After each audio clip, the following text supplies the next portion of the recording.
Hello guys, welcome back. तो हमें करनी थी एक रील शूट, उसके लिए हमने करा इतना सारा फैलारा, जानते हुए कि उस पे आने वाले हैं मुश्किल से 1000 व्यूज और शायद 50 कुछ लाइक। भाई जितने लोग फॉलो करते हो उनसे उतने लाइक तो दे दिया करो ना यार। और भाई वीडियो शूट मुझे कब से करना था, सारे ट्रेंड आके चले जाते हैं, मैं सिर्फ देखती रह जाती हूँ। और भाई अब ब्लॉग भी बनाने लगी, तो व्लॉग बनाओ, उसको एडिट करो, या फिर जो ट्रेंड चल रहा है उनको बनाओ। और ये था मेरा मोस्ट परफेक्ट लाइनर जो मुझसे लग सकता है। इसका तो उम्मीद ना मुझे खुद से ना आप मुझसे करें। ओके। और उससे बड़ा टास्क साड़ी पहनना। कब सीखूंगी भाई मैं साड़ी पहनना।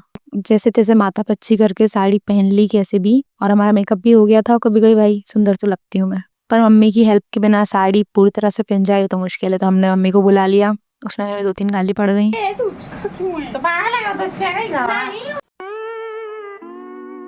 और ये था हमारा फाइनल लुक। इसके बाद हमने 1-2 वीडियो शूट कर ली, और फिर बारी था ये सारे फैलारे को जो हमने फैलाया था उसको जमा करने की। और जिस दिन मेकअप अच्छा हुआ हो ना भाई, उसको साफ करने का बिल्कुल मन नहीं करता, पर करना पड़ता है, तो एक ने हमें दर्शन दे ही देता है। इसके बाद 6 बजे जाके हमने खाना खाया, और फिर हम पहुंच गए किचन में अपना सीरम बनाने के लिए। भाई हेयर सीरम लगाते हुए और वीडियो बनाते हुए दोनों को ही बहुत टाइम हो गया है, लेकिन ना हेयर ग्रोथ दिख रही है ना चैनल में ग्रोथ दिख रही है। भाई हर बार बोलते हैं सब्सक्राइब कर दो, वेट करते हैं अब सब्सक्राइब करोगे, अब सब्सक्राइब करोगे, कब सब्सक्राइब करोगे? करना परेशान हो गए हम लोग 2.5 साल से।